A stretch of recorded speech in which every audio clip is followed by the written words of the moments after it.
Olá, alunos da classe de catecúmenos. Para quem não participou da primeira aula porque teve algum imprevisto, vou mandar para vocês esse vídeo, vai estar no YouTube, outras pessoas estão assistindo também, mas nós somos aqui da Igreja Presbiteriana de Jaciara e estão dando esse reforço para aqueles também que já fizeram a sala, vão poder também assistir novamente. E na quarta-feira, creio eu que já mando para vocês o exercício, o formulário, lá no formulário Google, para que vocês possam responder as questões desta aula. Então a primeira aula a gente não vai ter vinheta, a gente não vai ter essas coisas porque está meio difícil aqui, mas vamos lá, primeira aula que nós vamos então tratar sobre Bíblia. A palavra do Senhor em 2 Timóteo, no capítulo 3, no verso 16, diz que toda a escritura é inspirada por Deus e útil para o ensino, para a repreensão, para a correção, para a educação na justiça.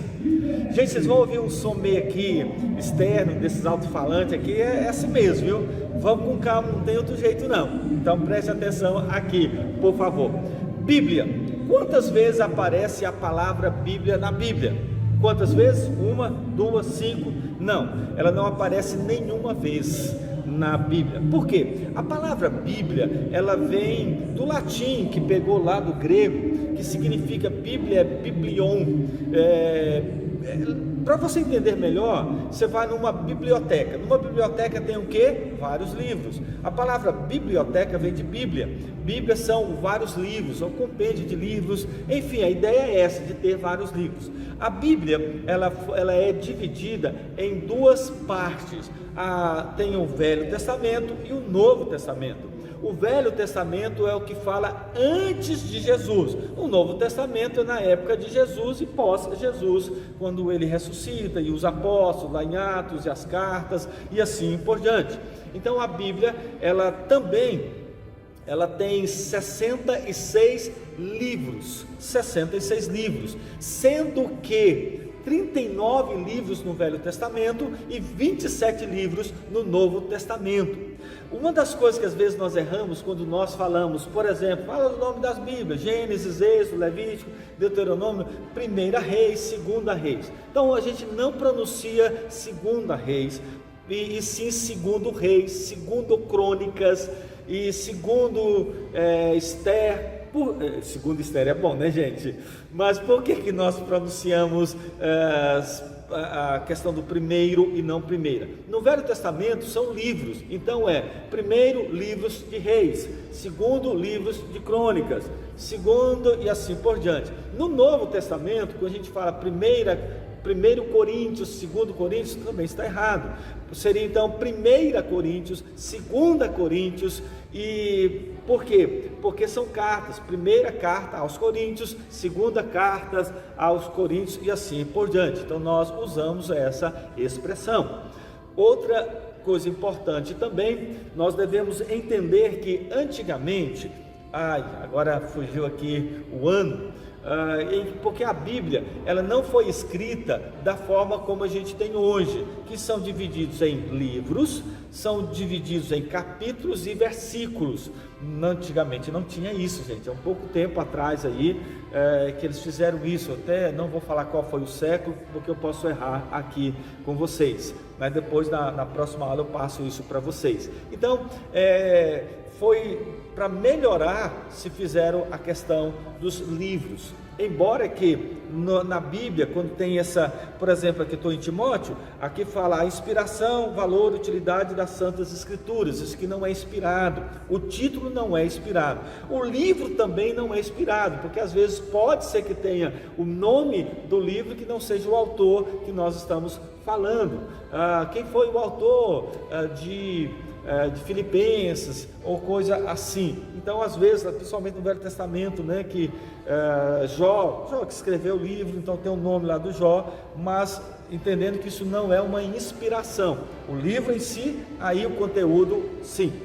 Quando nós olhamos também para esse aspecto, 66 livros, mas aí alguns vão dizer, mas pastor, peraí, na Igreja Católica nós temos quantos livros a mais? 7 livros a mais na Igreja Católica.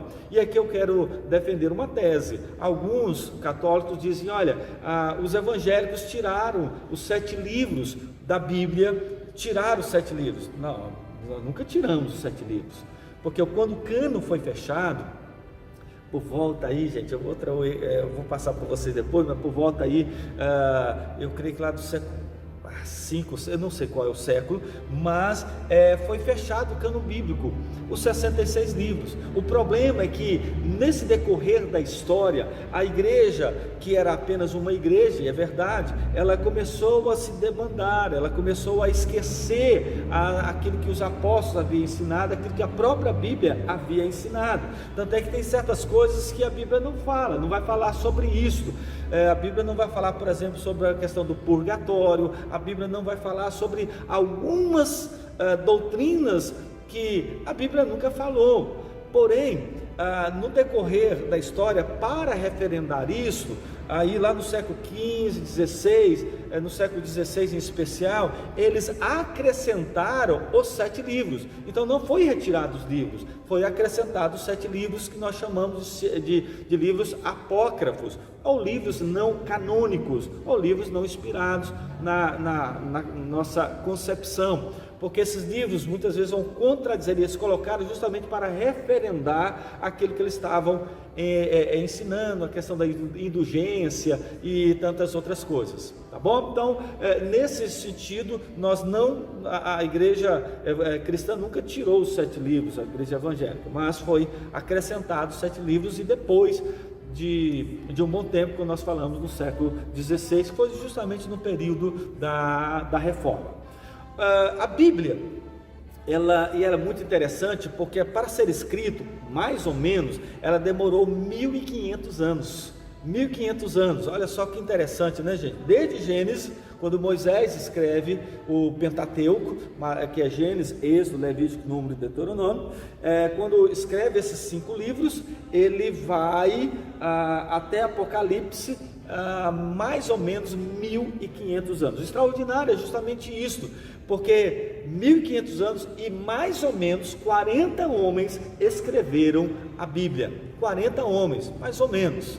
E esses homens, muitos não se conheciam, não sabiam quem era. Mas a Bíblia, ela tem uma coerência de Gênesis a Apocalipse.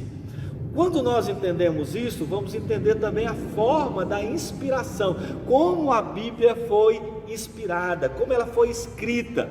Nós temos 3, e nós vamos colocar aqui entre aspas, 3 teorias da inspiração. Como é que Deus colocou? São 3, uma é inspiração mecânica, dinâmica e orgânica. Como isto é? A mecânica é como se, quem defende essa tese, o homem, por exemplo, vamos imaginar, Moisés estava lá, e aí Deus entrou nele, e começou a escrever, né? Tudo que Deus ditava, ponto e vírgula, cada coisinha Deus fazia isto, e assim foi Jó, e assim foi Mateus, assim foi Paulo. Mecanicamente é isso. Então a pessoa escreve, inspirada por Deus, mecanicamente ele vai colocando tudo que Deus dita. Nós não acreditamos nisto. Existe uma segunda, que é a inspiração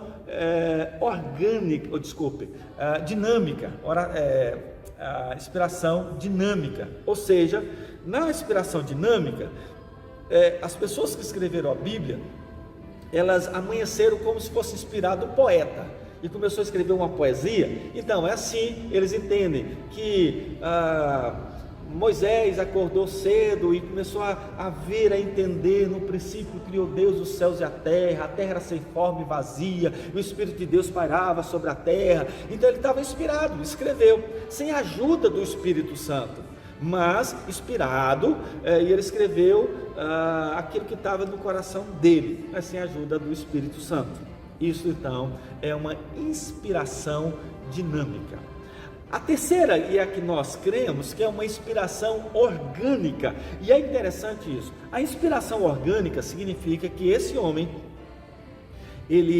Deus chamou para que ele escrevesse a palavra, a Bíblia, o livro. Então ele estava inspirado por Deus, e essa inspiração, o Espírito Santo, na vida dele, ele começou então a escrever tudo aquilo que Deus queria que escrevesse. Tudo aquilo. O conteúdo, porém com uma diferença. A diferença é que esse homem escreve da forma, da cultura, do jeito, do linguajar dele, do autor.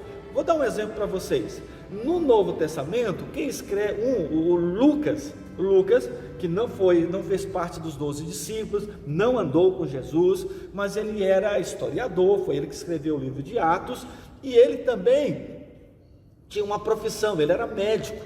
Tanto é que Lucas, quando ele escreve que Jesus lá no Getsêmani, Jesus estava orando e o seu suor, ele suou como gotas de sangue. Olha só que interessante, só Lucas que escreve isso. Por quê? Lucas era médico, então ele fala na concepção de um médico. Entende isso? Mas aí você vai lá para o Velho Testamento e tem um homem chamado Amós, que escreveu o livro lá do Velho Testamento. Amós, ele era o quê? Um boiadeiro, ele era um homem do campo, ele não tinha aquela mesma cultura que tinha Lucas, mas tanto é que você pode observar que os livros vão ser um pouco diferentes na visão de cada um. O próprio Evangelho, Mateus, Marcos, Lucas e João, vocês vão ver algumas diferenças de um mesmo episódio, porque, vamos supor, tem agora não esqueci, foi Mateus, falando do gadareno. 2 gadarenos foram encontrados no sepulcro, no cemitério, estava lá 2 gadarenos. Já no outro texto fala que é 1 gadareno. A Bíblia errou? Não, é porque o autor queria dar foco apenas em um e não nos 2.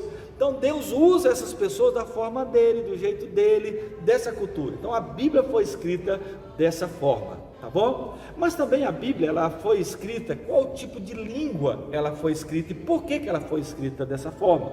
O Velho Testamento foi escrito em hebraico. Por quê? Porque era a língua mais falada. No Novo Testamento foi escrita no grego. Por quê? Porque era a língua mais falada na época de Jesus. Tanto é que Jesus, o que ele conversava, ele não falava em grego, embora que ele poderia falar no grego, né? Mas a língua que Jesus falava era aramaico. Por isso que tem algumas palavras em aramaico na Bíblia. Tanto é que alguns teólogos dizem que a Bíblia foi escrita em 3 línguas: grego, hebraico e algumas palavras em aramaico. Tá bom? Então, só para você entender, se a Bíblia fosse escrita hoje, então seria escrito em inglês, talvez seria escrito em espanhol. É a língua mais falada do mundo. Assim também era naquele período, naquela época.